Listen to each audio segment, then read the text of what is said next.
Apple security chief offered iPads as a bribe for gun permits, prosecutors allege. Thomas Moyer allegedly promised to give 200 iPads to Santa Clara County Sheriff's Office to get 4 concealed carry licenses, according to Jeffrey Rosen, district attorney of the Bay Area county where Apple is based. The charges are part of a broader probe into the sheriff's office. 2 high-ranking sheriff's office officials, Under Chief Rick Song and Captain James Jensen, were indicted on a charge of requesting the bribe. The 2 men requesting the bribe. The 2 men held back on issuing the permits until Moyer agreed to donate close to $70,000 worth of iPads, says Rosen. The donation was pulled back at the 11th hour when our search warrants into this probe began. What are your thoughts on this, Mike? Well, first of all, so that's 50 iPads per license, right? 200 iPads for 4 licenses. iPads per license. That's a good way of putting it. Yeah. I mean, so to me, I think it just highlights the hypocrisy of companies like Apple, or Hollywood or what have you, in that, they try to get things that they don't want you to do. It's the same thing with politicians that have, bodyguards that want to strip Second Amendment or cancel concealed carry or have all these different bans and things of that nature. When the reality is that, people want what they want, whether it's iPads or permits or to be able to carry guns or whatever. But, it's just that classic rules for thee, not for me type of mentality that I think drives a lot of people crazy and just builds resentment. Adam, what do you think? So I've got a point and then a question for you because I want to kick it back to you. So, I mean, I'm just going off of what our good friend Thomas Moyer, who's the employee of Apple over here, his attorney says, look, there's 2 different stories going on here. There's 2 completely different stories here, and you're mixing them into one. First story is, we were looking to donate some iPads to the sheriff, to the sheriff's, to the people of the sheriff's office. Cool. All right. And we were also applying for our license to carry license. You were completely conflating these 2 things. So whether that's just lawyer speak, we all know what lawyers do, kind of just conflate 2 things.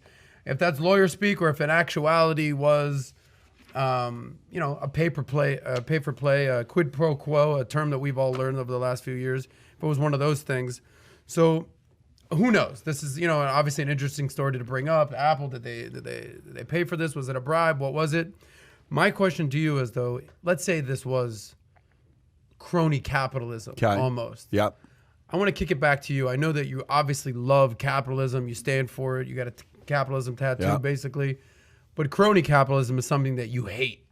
So where does this fall on the capitalism, bribe, crony capitalism chart in the PBD world? Well, remember who started it, though. You're talking about the politicians. The local guys said, if you give us XYZ, we will give you XYZ, right? Mm-hmm. So it started by the politicians. There you go. Okay. So the politicians are the ones that are coming in saying, if you give us this, we'll give you this.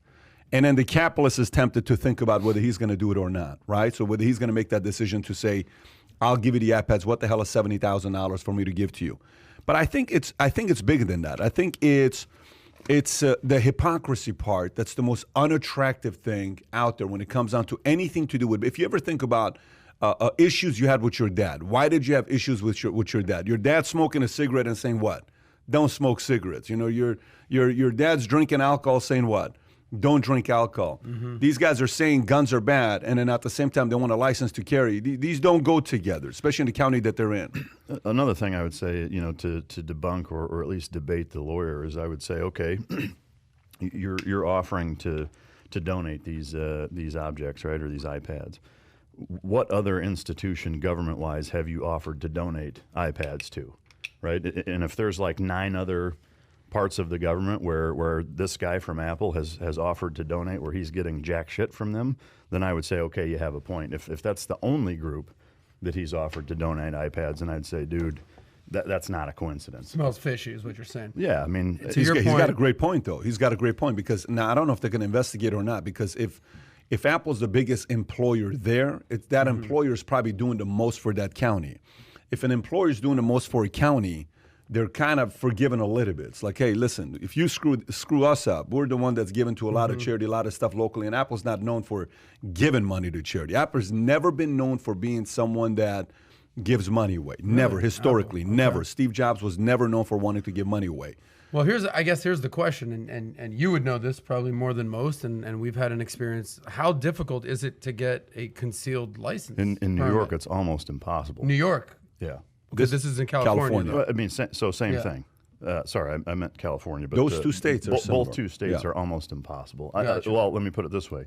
When I was an active duty Navy SEAL in California, I couldn't get a concealed weapons permit. Active duty Active Navy duty. SEAL, you could not get a concealed Right, license. like right after 9/11, if Yeah. I applied, and I knew a lot of guys that did, that all got denied. I didn't even do it because at that time, and I'm sure it's still the same way, is that you have to pay, and it's hundreds of dollars to pay to apply for the permit, whether you get it or not.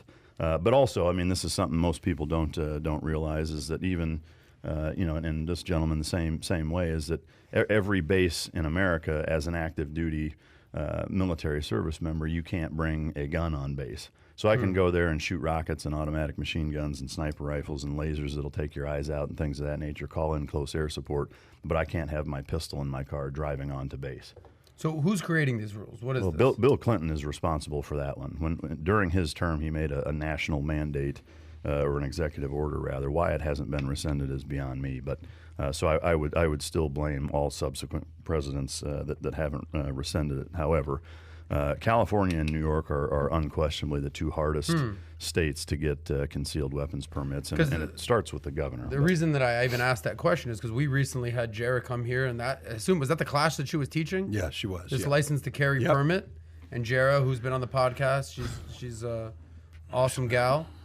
It seemed pretty easy to get it here in Texas. I mean, freaking Kai's carrying right now. In California, you got to give 200 iPads. In Texas, you just got to buy one beer, and they'll give you a license to carry. So it's a very different Preferably culture. that you bring your beer to the license that's to carry. right. To It's get it one on. beer, Right. and we'll give you they Gotcha. want to find a reason to give you a license All right, to well, carry. this makes the story a little more understandable now. It's like you can't even get one. Yeah, you can't. Freaking Navy SEAL over here can't get one. Yeah. Meanwhile, I get it.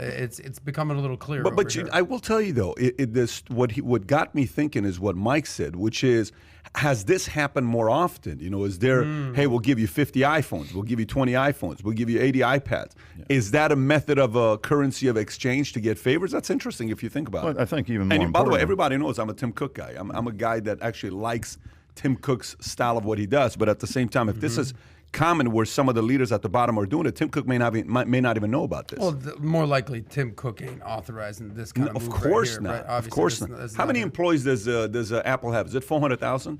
Mike, you were saying. Well, I was just going to say, to me, the biggest point is contrast that to any other donations that Apple has made. Like Patrick said, they're not known for doing that. So, whether they're doing it on a regular basis or not, I would be real curious to know, have they made iPad, iPhone, iMac donations to other government entities where they're not trying to get something from them? And again, if there are a number of those cases where it's not a quid pro quo, where they're not scratching their back and I'll give you this for that and whatever, then I would say, okay, you have a case that you could separate those two. But if this is the only instance where they've donated that amount of equipment to a government agency, and it just so happens to be the government agency that they're trying to get concealed weapons permits, I mean, that's a hard thing to separate. Here's a fun question.